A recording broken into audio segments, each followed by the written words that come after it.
บ้านนอกขอกหน้าแท้ๆแหละนี่อยู่ผู้เดียวอีกปู้กินข้าวก็บ่แซ่บนอนบ่หลับโดยข้าวก็บ่เปลืองดอกบ่มีข้าวก็ดีแหละมันกินฮอดเมียกินบ่ลงนี่อันนี้มันนอนอยู่นี่แล้วนี่อ๋อคือเด่นอยู่ว่าภาพเก่าเห็นแล้วคือเห็นแล้วเมียก็นอนอยู่นี่พ่อก็นอนนี่โดยนอนคือเห็นก็นอนร่วมกันอยู่นี่แล้วน้องหอมกทิมทะลงคอตะกี้น้องหอมกนำกันไปเบิดพุ่นชบอกชวันเชโนพุ่นชาละบอกชาละวันพากันไปยามบ้านยามเพิ่นมันก็ไปน้องหอมกนอนคือสิบ่ปะบ่ทิมกันอ๋อมาแล้วพอมีใจช่องน่ะเปลี่ยนปั๊บนี่หมอนี่พอกระหมายลูกหาคนหน่อยๆดำๆคือมันแหละคนเอิ้นว่าหมอนี่มาปุ่นเอาเมียของพ่อนี่แหละเบิ่งคือสิรอเติบเนาะบ่ได้รอจักดิเอาเลยไปได้มาได้จังได้เจอกับเมียผู้ที่2น่ะน้องหอยนี่มันพยายามมันพ่อก็ชื่อโอ้ชาวนี่งามเนาะนี่นั่นโดยโอ้เขาได้เป็นเมียนี่เฮาสิแพงชุดใจได้นี่นั่นก็เว้าไปนั่นแหละคนไปใช้70แล้วอายุตอนนี้เมียกับน้องอ้อยกับประมาณ17ปีกลับขึ้นมาก็เอาได้พอเอาบ่เอาคืนอีต้นลูกแน่แต่งเอาคืนบ่แต่งเอาคืนแล้วขอใหม่อีกยอมเนาะแต่งใหม่อีกยอมแต่งใหม่ยอมขอใหม่แต่งรอบที่2แต่งโอ้ลาผัวใหม่แล้วบ่ปานในกาเอาแล้วภาษีเชโนเลยโอ้เราได้ผัวภาษีพุ่นบัดนี้ภาษีเชโนภาษีอยู่เชโนว้าโธ่สิรวยแล้วบัดนี้เนาะมันแป้งเชื่อมดังเชื่อมยังมัดประมาณชาวปลายล้านเป็นเงินเฮาว้าโธ่เฮ็ดดังโดงเฮ็ดพิชังมันเฮ็ดหนาแต่ละสิงามกว่าเก่าบัดนี้เนาะให้เว้าแล้วทักทายสบายดีสวัสดีในยามแรงๆยามตอนเย็นตอนนี้บอรัดมาเยี่ยมมายามพ่อตู้ปืนแก็บเอกเป็นมื้อที่2เนาะมาจอบเบิ่งเพิ่นอยู่ผู้เดียวญาติเพิ่นโศกเศร้างอมเงาว่าเลิกล่ากับเมียภรรยาไม่บ่ทันได้ถึงเดือนแต่ก่อนเคยอยู่ครอบครัวทั้งเมียทั้งผัวอยู่นี่บัดนี้อยู่ผู้เดียวพ่อตู้อยู่อ่ะโอ้ยมาอีกแล้วมาอีกแล้วว่าจะกำลังสุแป้งเลยนี่แป้งบอลนี่ฮักกระตอกที่นี่มันใส่พ้นมันพระเขานี่โอ้ทั้งในพี่ก็ไปเจ้าลูกมาเบิ่งกระป๋องนี่โดยมีแต่บอลหัวบอลช็อตขึ้นไปกระย่านบัดนี่มันช่างกระชีหน่อยเนาะโดกขนาดช่างกระชีนี่โอ้ช่างกระชีประเภททำอิฐโหลดราคาเท่าไรเนาะตอนนั้นช่างกระชีเวียดหัวบ่พ้นพระเข้าบ่นี่เอาผมเบิ่งทายเบิ่งนี่พอสิบอกนี่โดยกระป๋องนี่ก็ยังว่าโอ้ยผู้ใดเมตตาสงสารเอายังกระป๋องอ่ะกระป๋องนี่เอาใช่ยังพ้นหัวลงมานี่โจงใช้ตัวนี้ขออนุญาตเข้ามาโจงใช้ตัวนี้นี่ยังหลายบอลบ่ได้ตรงยังแถวนี่มันมีแต่หักษาแต่บอลนอนนี่ลูกบอลนอนนี่บอลนี่ก็ตรงบ่ได้นี่มันหัวทั้งบนเขาตอกทั้งอันนั้นนะเล็กตะปูแต่ละดอกนี่หัวลงเบิดเลยให้ลุงเก่านะเฮ็ดตะกี้ลุงเก่าพอตัวนี้เฮ็ดบ่เป็นกระป๋องนี่ห้อยใช่บอลไม่ใช่ให้พ้นหัวลงมานี่มันตกใส่เฮือนนี่น้ำแล้วเนี่ยห้ามบ่ได้ฝุดน้ำโอ้ไรนี่ยังนอนบ่ได้นี่แก้ไขพอแก้ไขนี่ก็เชไปแล้วนี่ลมนี่เนาะแพ็กโซลาเซลล์มาเท่านี้แล้วนี่ก็โอ้ยโดยเขาช่วยเรืออันนี้ก็ได้โดยวันนี้ร้านช่วยเรือตอนเมียยังบ่ได้พากันนอนอยู่นี่มันบ่นอนอยู่นี่แล้วนี่คือเด่นอยู่ว่าภาพเก่าเห็นแล้วเมียก็นอนอยู่นี่พ่อก็นอนนี่โดยนอนคือเห็นก็นอนร่วมกันอยู่นี่แล้วน้องหอมกคือชีหมั่นคงถนนแกนซอยลูกสาวเฮียลูกสาวมานอนเล่นอยู่ลูกสาวมาลิดน้ำลูกสาวเมียเก่าได้เมียปุ๊บปะอยู่แล้วโดยโอ้ป้าออกมาลูกสาวออกมาเล่นอยู่นอกพี่มันอากาศเย็นแล้วเฮือนกระเบื้องนี่เฮือนบ่ได้มีหยังนะหำเอ้ยโอ้ได้บ้านนอกขอกหน้าแท้ๆแหละนี่อยู่ผู้เดียวอีกปู้กินข้าวก็บ่แซ่บนอนบ่หลับโดยข้าวก็บ่เปลืองดอกบ่มีข้าวก็ดีแหละมันกินฮอดเมียกินบ่ลงนี่ลูกก็2-3 เดือน4 เดือนนึงแต่ว่าผู้หญิงใจดำเขาทำได้อย่างไรนี่ก็บ่ฮู้ทิ้งผู้เฒ่าได้ลงคอเนาะทิมทะลงคอตะกี้น้องหอมกนำกันไปเบิดพุ่นชบอกชวันเชโนพุ่นชาละบอกชาละวันพากันไปยามบ้านยามเพิ่นมันก็ไปน้องหอมกนอนคือสิบ่ปะบ่ทิมกันมาแล้วพอมีใจช่องน่ะเปลี่ยนปั๊บโลดไปวังๆเลยไปวังบ่เรียวหลังจากบ้านหมอนี่พอกระหมายลูกหาคนหน่อยๆดำๆคือมันแหละคนเอิ้นว่าหมอนี่มาปุ่นเอาเมียของพ่อนี่แหละเบิ่งคือสิรอเติบเนาะบ่ได้รอจักดิเอาเลย หน้าคือหน้าอึ้งนี่ เอาแล่ เขายังเทียบว่าพอโอ้ย พอยังรอก่อนบ่ เอาพอดีกว่าว่ะแต่มันติดได้อย่างไรคือว่าแล้วคนของกินอยู่น้ำผู้มัก เนาะ อ่า แม่น บางเทื่อมันมีกว่าแล้วมันมีรถจอกรถจักรเด้พุ่นนก็ลูกอันน่ะข้างในลูกนายตำรวจอยู่เมืองนี่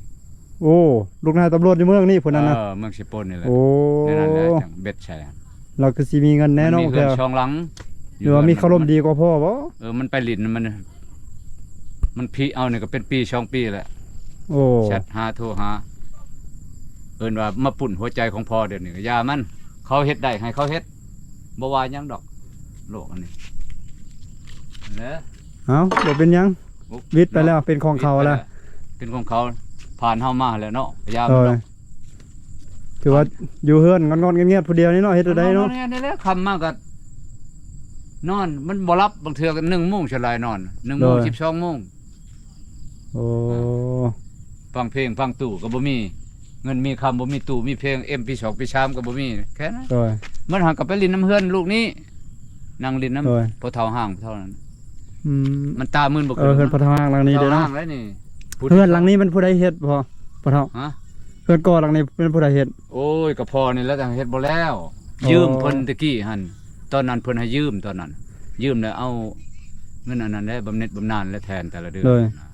เบิดแล้วบ่บัดนี้ใส่เบิดแล้วบ่ เบิดแล้วแต่โดนแล้วกำหนด3 ปีเด้ อ๋อ ใช่ตั้งแต่ปี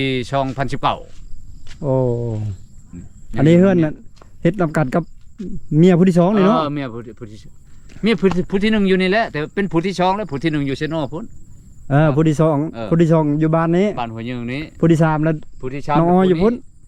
น้องอ้อยนี่ แต่ว่าไปว่างๆบ่เลียวหลังจากบ้านแล้วบัดนี้ ยามัน บ่เป็นหยัง คนเฮาเบิ่งกันไป ปล่อยให้เขาไปมีความสุข เขาทำได้แล้วทำลงไปนะ บ่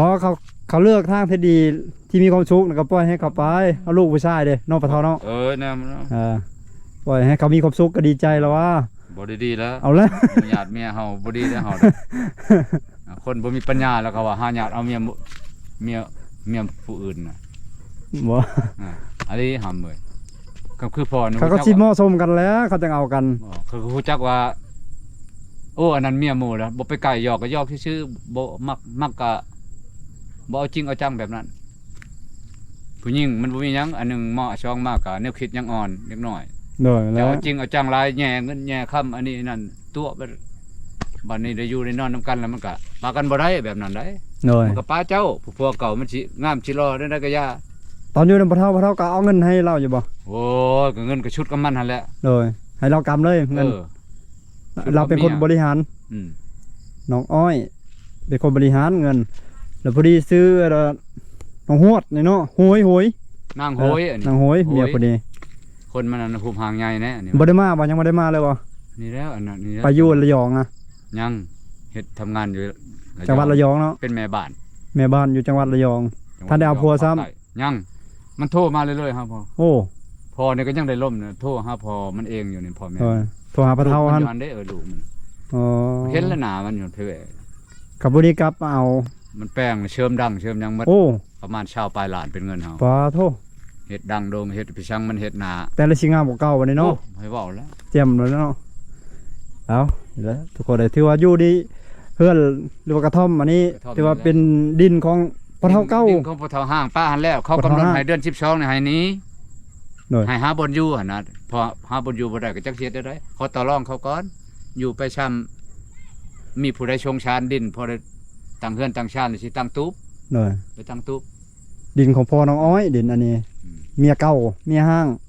ปากันแล้วเขาก็จะได้คืนบัดนี้เนาะ จังไดขึ้นแต่ว่าเขากำหนดในเดือน12พุ่นยังบ่ทันฮอดหรอก โดย นี่ฮะก็เดือน6เดือน7 เดือน6ยังอีก4เดือน5เดือน เก่า11 12มันปีนี่นะคันสิว่า โดย มันปี2016 ปี2026นี่ ง่ายๆจากนี้ โดย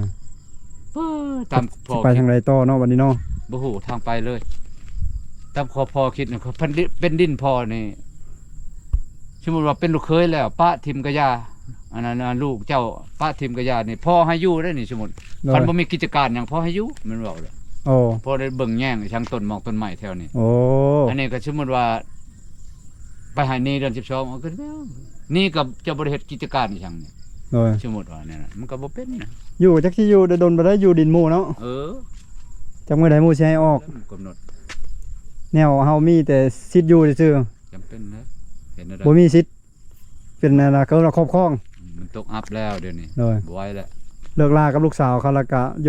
ไป เฮาก็บ่คักแล้วอยู่แล้วก็คิดนอดแต่ความหลังโยก็เป็นค่อยเด้พอเฒ่า แนวมันคือกันนั่นแล้ว แนมเห็นบ่นอนเก่าก็คือเห็นอยู่เคยนอนนํกันว่า ใช่คือกันอันเดียวกัน เลย นั่นแหละปากันใหม่ๆคัน เนาะ จักบ้านเฮามีแล้วล้นหลายปีไปแล้วก็สิบ่คิดแล้วตอน โดย สมมุติว่าเฮามันก็มีแล้วเฮาก็มีแล้ว ก็ได้ สิคิด พอดีกำลังสิฮอดเดือนหนึง สิฮอดเดือนได้วันที่ มื้ออื่น 5 นี่ฮอดมื้ออื่นมื้อฮื้อนี้จังฮอดเดือนหนึง วันที่5เดือน6นี่แหละเดือน6โลกนี่แหละ พอดีครบ1เดือน ฉีกใบยาห่าง โดยยังใบไม้อุ่นๆอยู่ ฉีกใบยาห่างแล้วก็ผู้บ่าวมันมาตอนเอาเลยผัวมันของมันช้ำเดียวกับเอากันแหละ เออ รักเอากันแล้ว ฮะเดี๋ยวได้เฮาบ่ทันแล้วเด้ เนี่ยบ่ทัน เฮาบ่ทันตอนเขาคบกัน แม่นแล้วบ่มีของกลาง เฮาบ่มีของกลางเลย แชท บ่มีหลักฐานเด้ แชทนี่พ่อก็ฮู้มันแชท โดย สมมุติพอนั่งนั่นนี่มันนอนอยู่บ่นอนก็เพื่อนพอมันแชทได้ อ๋อ มันบ่ได้จงได้เจียมเจ้าได้มันบ่ได้ให้เกียรติชักซีหยังได้อีนายนี่ได้ นี่นะ อีนายอ้อยนี่ได้ โดย เด้อ น้องอ้อย มันจะพอถามว่าเอ้าไผแชทมาไผลงมาผู้บ่าวเพิ่นว่า โดย บางนี่เลยแล้วมักพอกระไม้นี่แหละ บ้านเดียวกันบ้านเดียวกันอันนี้เฮือนเมียผู้ที่สองเฮือนเมียที่สามอยู่โซนพ้นเลิกมาแล้วเลิกมาทั้งสามเดี๋ยวนี้ช่วงนี้ยังโสดบัดนี้เป็นบ้าวโสดต่ออีก าวผู้ใดเห็นคลิปตัวนี้ก็ผู้ใดยิ่งคนใดต้องการก็แชทมาหน่อยเด้อ อยู่ใช้ก็สินำไปครับว่าจริงใจเขาแต่จริงใจหักเดียวใจเดียวบ่ตัวบ่ต้มกันแล้วเนี่ย โอเค สื่อสาร เนาะ บริสุทธิ์แล้วโอเคไป โดย เท่าไรก็บ่ไปกันนะเฮ้ย เอามาอยู่นำอยู่นี่ก็ได้บ่ เอามาอยู่นี่ก็ได้กันเขาสิมาอยู่นี่ อยู่โซเก้าเลยเนาะ อยู่ สาม ชั่วคร ซาว ยามได้เงินได้คำเฮ็ดใหม่เพื่อน โดยอืม หารถหายนต์ขี่หาออกให้งานแล้วเฮ้ยรับจ้างช่างก็รับจ้างแล้วเฮ้ย ค่านี้มันบ่ดิน นี่ ดินบ่เท่าเก้าครับ เออ ดินบ่เท่าอันนั้น เออ ล่าสุดก็บ่เท่าคนที่สอง นี่รักนี่แหละรักไปชื่อปลูกต้นไม้ไปได้ เออ นี่ก็ชื่อไปพุ่นนี่ โดยโอ้เฮือนหลังนี้ก็เรียบร้อยแล้วเนาะ โอ้ มีแต่ป้าให้ลูกอยู่ แต่ปี2018 19 ป้าให้ลูกสาวอยู่ ท่านแพงได้ลูกสาวผู้หนึงเลยเนาะ กำลังโหยนี่ ได้ลูกสาวก็ได้เนี่ย เมียผู้ที่สอง ใหญ่ ได้แล้วประมาณ 4-5 ปีลูกสาว มื้อนี้ก็มานอนเผานี่ใช้ชอยมันก็เฮียอยู่บ่อน อ๋อนอนรินน้ำพ่อ แต่ละมื้อมานอนเล่นน้ำพอ เออไปได้มาได้จังได้เจอกับเมียผู้ที่สองนะน้องโหย มัน นี่ พยายามมันพ่อก็ตอนนั้นเป็นทหารอยู่ซิโนพุ่นทหาร โอ้ คนที่4อยู่พุ่น โดย แล้วมันไปหาพี่น้องอยู่พุ่นพี่น้องมันอยู่เฮือน ซิ อ โน ยู่เดินบินหั่นเด้ใกล้กันกับค่ายทหาร ยูเซโน อยู่ซิโนมันไปลินน้ำมันพุ่นคบกันตอนบุญไปบุญแล้วมันไปขายเครื่องให้พี่น้องมันหันแล้วไปล้มหยอก เออ แล้วก็ติดกันเลย โอ้ บ่ได้ยากจักดีเด้เห็นกันมือเดียวนั่นช่องมือนั่น มานำกันเลย บ่ได้มาแล้ว ยังบ่ได้มา เพราะมันมีแต่ว่ามาฮอดพี่มันแชทหาแล้วมื้อใดสิมาขอมื้อใดสิมาขอตลอดก็จังหาชอกเงินชอกงามยืมน้ำหมู่น้ำนั่นเนี่ย โอ้ ในกองพันหั่นตอนอยู่ทหารเด้พอได้อยู่ดอก โดย ยืมน้ำหมู่อันนี้น่าเจ้านายเพิ่นก็ช่วยเหลือเงิน เออ รวมเงินหยังเล็กๆน้อยๆหั่นน่ะเขาวน้ำจำปา โดย แล้วก็มาขอมัน โอ้ ก็จังได้ แต่ปี2019พุ่น2018 2019 จังหวัด11-19พุ่น ป้าผู้นี้ อ๋อ 2020นะผู้นี้มาแทรกซ้อนใช่2020แล้วกลับจากผู้นี้ ปี2020แล้ว เออ ป้ากับน้องโหยนี่เนาะ ป้ากับนี่กลับสหัน เราไปเจอน้องอ้อย จนฮอดวันที่5เดือนนี้ก็ฉีกไปยังห่างอีกแล้ว เอาบัดนี้สิได้เจอกับน้องอ้อยเฮ็ดอะไรบาดนี้หลังจากป้ากับพอนี้แล้ว น้องอ้อยมาเล่นอยู่นี่บ่หรือว่าเห็นกันอยู่เนาะ โอ้ย เอ้ย อยู่ เห็ ใน น บ้านเขาไปหา มาเดียว กั กัน น แล้วเล่นหากัน ไปล่มได้จังหวัดติด ล่มกัน จังได้มาก ล่ม กับ กัน น้อย ไปกันก็บ่ฮู้ เห็นทวิตเอาเงินให้เล่ารถบ่แบบนั้นบ่ บ่ได้ หรือว่าใด ให้ล่มซื่อๆนี่ยอกันซื่อโอ้ โอ้ ชาวนี่งามเนาะนี่นั่น เลย โอ้เขาได้เป็นเมียนี่เฮาสิแพงชุดใจได้นี่นั่น ก็เว้าไปนั่นแหละ เลย เขาผัด มาก จะคิดอะไรล่ะไม่ช่างให้พ่อป้าผู้นี้ โอ้ เจ้าป้าผู้นี้เราค่อยเอาเจ้าป้าผู้นี้ค่อยเอานะ เลย พ่อก็ห่วยคิดไปบ่แม่นง่ายได้อคิดนั่นตอนนั้นมันก็ไปเฮ็ดงานอยู่นี่เด้ทางแบงอันนี้บ่คำนี่นา เล ไม่ ย ช่าง อ๋อ วิระนี่ บ่คำตะเปื้อทางนี้ อยู่วิระ ทางลีลาบุรีทางนี้เนาะ มันเฮ็ดงานแม่บ้านอยู่หั่น เลยอ๋อ เชิบเชิบมันยังให้เขาแล้วนำนั่น เลยอืม ป้าผู้นี้จังกลับสิผู้นั้นป้าเลยไปอ้างวางอยู่บัดนี้ แต่งลายไปได้แต่งน้องอ้อยนี่ ชาวล้าน ตอนนั้น ชาว แต่ง ล้าน สาวลานกีบ ชาวล้านก็เงินผู้นี้แล้วให้เสียหายเด้ อ๋ออ๋อเราเสียให้ เสียหายแล้วค่าเฮือนค่ะ โอ้ อ๋อเราเสียให้ส่งทดแทนเฮือนนี้ ทดแทนเฮือนบ่แม่นเสียนั่นเนาะเฮือนนี่ก็60ปลายล้านพุ่น เมียผู้นี้ทดแทนเฮือนให้เราเอาเงินนั้นตัวนี้ไปแต่งเมียไหม 64ล้านพอยืมหมู่ช่วยเหลือก็หลายคนอีก เลย เฮ็ดพี่น้องเฮ็ดให้พี่อีกเฮ็ดบริจาคได้นั่น โอ้ ก็มันจังได้ชำนั้นเดี๋ยวนี้มันบ่ได้แล้วเดี๋ยวนี้ อ๋อ 60ล้านได้บ่เดี๋ยวนี้บ่ได้ ได้แล้วเฮือนเราไงอะแพงในระดับ100ปลายไปแล้วเดี๋ยวนี้100ปลาย200ล้านแล้วจังใด ที่กระเบื้องนี่ก็เปลืองหลายขนาดที่มามุงหลังกบตัดกระปอกกระแปกออกทิ่มละลาบ่แม่นง่ายเป็นกองเก็บเพชรตะกี้ เล มัน ย ก็บ่แพงกระเบื้อง เลยเนาะ ปะกันแล้วก็มัน เอาไปบ่ได้แล้วดินเขาก็บ่ให้ได้พอเท่านี้เราก็บ่ให้คันเราให้ก็ตั้งอยู่นี่เลยก็อยู่นี่เลย จากทดแทนเงินคืน ทดแทนเงินให้แต่เขาบ่ให้อยู่ ได้เงินแล้วก็ไปแต่งน้องอ้อยรถวะเลยแต่งกับน้องอ้อยได้ลูกคนนึงกับน้องอ้อย5 เดือน หาเดือนนี้แล้ว ผู้ชายผู้นี้ผู้หนึงผู้หญิงผู้นี้ประมาณ4-5 ปี อยู่ผู้กกผู้กกอะไรอยู่ชิโนกับทำบิดผู้หญิง อ๋อ ช่องชามผู้ชาย โดย ปากกะริกอันนั้นก็ได้ ปากกันอีก อืม โอ้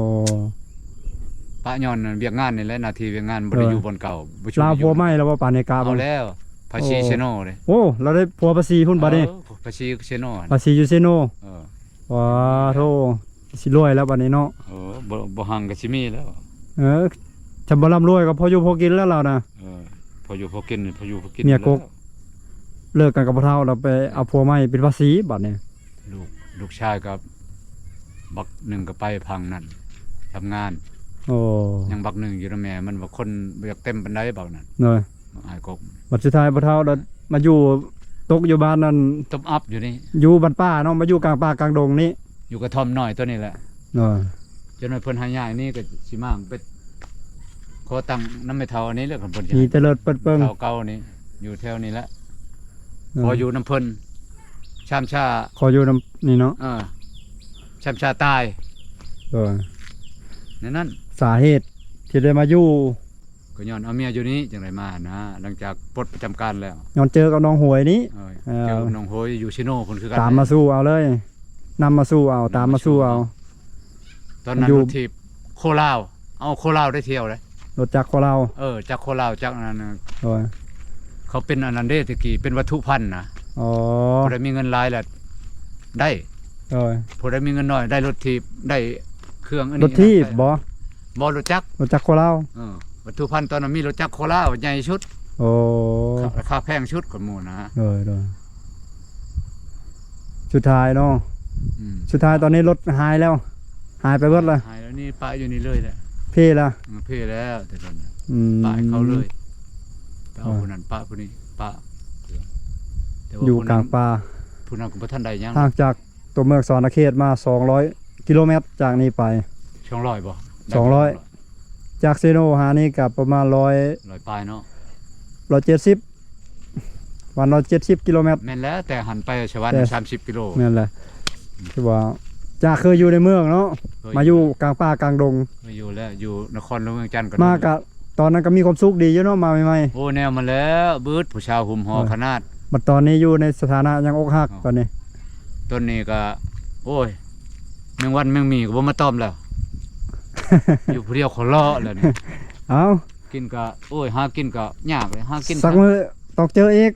ได้แต่พัก สักวันต้องเจออีก พัหยังห้ามบ่ยลงไปนะงมกุ้งงมหอยพักตอกพักตบอยู่ห้องนี่แหละกิน โอ้ มันหางกระยอดมันต้นนี่แหละนี่พอปลูกปะทางนั้น เออ นี่ทางนั้นก็ปลูก อ๋อ มันต้นเบิดหั่นหัวจิไข่นี่เบิด พาไปเลาะเบิ่งอีมันต้น ต้นนี่ปลูกพอได้กินนี่นะมันปลูกข้าวปลูกขายมันมีเงินชื่อดีกว่าดีก็นี่ปลูกไปหมดเลยตามป่าตามดงหันบ่ทันได้ทางมัน ปลูกพอได้กินเนาะมีต้นกล้วยนํ ต้น พ่อว่าปลูกนะต้นกล้วยนะ ต้นกล้วยก็แม่นหมด โอ้ เครื่องปลูกอยู่แถวนี้แม่นพอหมดนี่หัวจิกบจิไข่นี่ ปลูกพอได้กินเนาะ นี่ปลูกเขาบ่ได้กินนี่แหละนี่มันหักกับเป็นนี่แหละฝนบ่ตกหลายน่ะมันจักอันน่ะ เดือนนั้น นี่ปลูกลงไปหมดแล้วฮอดพุ่นบ่ได้ทางมัน เดือน1เดือน2เดือน3ก็ อันนี้ ก้นได้แล้วนี่ หากระทางแถวไกลๆนี่ เลย พวกกล้วยนี่ก็ข้อยงัวเขามากินตลอดบ่ชันใหญ่กว่านี้แหละอันนี้ก็เรื่องงัวกินแล้วมาอัดตั้นไว้นี่จังใหญ่ซำนี้ คันงัวบ่กินนี่ กใหญ่อันนี่กกนี่ใหญ่กว่าหมู่นี่กกนี่กกนั่นน่ะ ตัวนี้กกน้อยอันนี้ เออ พอเฮ็ดอันนี้ก่อน งัวบ่กินนี่ปีหน้าได้กินละหมาก โอ้ นะ ได้ กล้ กิน วยนี่ แล้ว เป็นไว้ๆแล้วปีเดียวก็ได้กินละกล้วยนี่ อ้อยนะพ่อนี่อ้อยซึ่งอ้อยดำอ้อย โอ้มีอ้อยดำเมียก็ซื้ออ้อยเมียเก่าก็ซื้ออ้อยวันนี้ยังปลูกอ้อยอยู่นี่อีกอู้เนาะเช้านึง เดี๋ยวว่าจะกลับขึ้นมาไปเจ้าเนาะ จักว่ายังคิดฮอดอยู่จะจอยๆบางเทื่อสิกลับเด้อก ลับขึ้นมาก็เอาได้พอ เอาบ่ เอา เอา ได้ คืน อีต้นลูกแน่ แต่งเอาคืนบ่ แตงเอาคืนแล้วคอใหม่ ขอมาอีก อ่ะ ยอม ขใหม่ เนาะ แตงใหม่อีก ยอมแต่งไหมยอมขอไหม แตงรอบที่ช่องแตง โอ้ความหักความมักเนาะนี่แหละ มัก คื เด้ อ มาคิดฮอดมันมีเอิ้นว่าอีต้นลูกน้อย ความหักบ่จำกัดเพศไว้เนาะ ความหัก อายุบ่เกี่ยว กับบ่จำกัดกระแมนเข้าว่าคันสรุปรวมแล้วความหักบ่มีพรมแดน มันบ่มีพรมแดน พรมแดนคือลูกเว้าหั่นแหละ เท่าแก่ ว่า เล็ก เฒ่าหรือนมหรือน้อยหรือว่าเอาพลังอังกฤษ เท่าแก่ เขา นุ่ ห้อง ม ว่าบ่มีพรมแดนสรุปรวมเบิด หัก หัก มา มักกันได้ไปด้วยกันได้คะแนน เท่ากับประมาณ เข้ใจ 60ปลาย60ปลายใกล้จะ 65แล้ว65แล้วพอ อ่า 65 66แล้ว คนไปใช้70แล้วอายุวันนี้เมียกับน้องอ้อยกับประมาณ17 ปี 19แล้ว 19แล้วเนาะ ตอนนั้นเอาหัน15เด้ โอ้ มัน15มัน ตอนเอา15ปีเรา 3-4 ปีเลยเด้นี่ แม่นแล้วพอดี19 19 วัน 18 19นี่บ่ลืน19 19ปีก็โย บ่ลุด18 ยังซอใส่เบี้ยงปังแล้วว่าแม่ลูกอ่อนเกิดใหม่แฮงอันนั้นแหละแฮงงามเลย เป็นผู้ใหญ่เดือนนิ้วได้จังหวะ โอเคสิกลับเลยได้บัดนี้เลย อ่ะ มาเยี่ยมมายามยัดเจ้าเหงายัดเจ้างอม โชคดี อยู่ผู้เดียวสิพี่ อยู่ แฮงเป็นห่วงแล้ว บ้านพักอันนี้บ่ โดยอยู่ในเมืองนี่แหละเอามีน้ำจิตน้ำใจเล็กๆน้อยๆมาต้อนพวกเราอีก สา อยู่ดีมีแฮง อยู่ดีมี ให้กำลังใจ อืม โดย ลอยเป็นแสนเป็นปกติเลยเฮ้ยมาหลายเทื่อก็ให้ตลอดอยู่ เท่าไร น้ เอา อย มีโอกาสจะมาเยี่ยมยามไหมเด้อ เจ้าอยู่ดีมีแฮง โชคดีนั่นนี่แล้ว เอาวิดีโอนี้ก็สิ้นสุดเพียงเท่านี้เด้อพี่น้องติดตามคลิปถัดไปเนาะคลิปนี้ลาทุกคนไปก่อนสบายดี